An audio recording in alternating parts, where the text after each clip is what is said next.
சாப்பிடுறதன் மூலியமா உங்களுடைய உயிருக்கு வர ஆபத்திலிருந்து நீங்க தப்பிக்க முடியுமா? Domino's pizza one of the world's biggest pizza brand.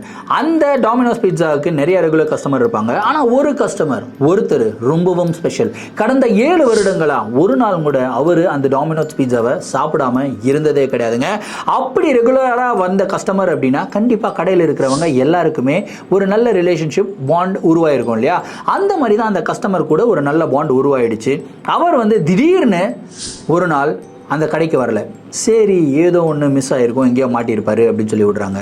2வது நாளும் கடைக்கு வரல, 3வது நாளும் கடைக்கு வரல. கிட்டத்தட்ட 1 வாரங்களாக அவர் அந்த பீட்சா கடைக்குள்ளே வரவே இல்லைங்க.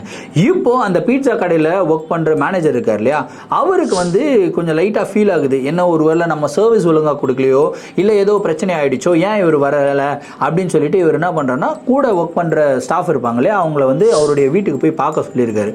அந்த ஸ்டாஃபும் வீட்டுக்கு போகிறாங்க. வீட்டுக்கு போனால் வீட்டுக்குள்ளே லைட்டெல்லாம் எரிஞ்சிக்கிட்டு இருக்குது. வீட்டுடைய டோர் பார்த்திங்கன்னா ஓப்பனான நிலையில் தான் இருக்குது. என்னடா இது ஓப்பனான நிலையிலே இருக்குது அப்படின்னு சொல்லிட்டு இவர் உள்ளே போகிறாரு. உள்ளே போனால் டிவி ஆனாக இருக்குது, எல்லாமே ஆனாக இருக்குது.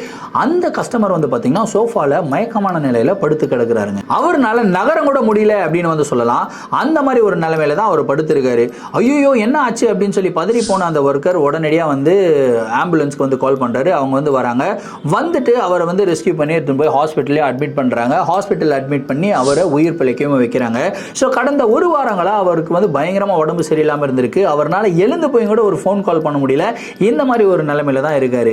யோசிச்சு பாருங்க, இதே நம்ம இந்தியாவில் ஒரு கடைக்கு போய் நம்ம ரெகுலராக சாப்பிட்றோன்னு வச்சுக்கோங்களேன். நம்ம எத்தனை வருஷம் டெய்லியும் போய் சாப்பிட்டாலும் திடீர்னு நம்ம அந்த கடைக்கு போகாமல் இருந்தோம் அப்படின்னா அவங்க நம்மளை தேடி வருவாங்கன்னு நினைக்கிறீங்களா?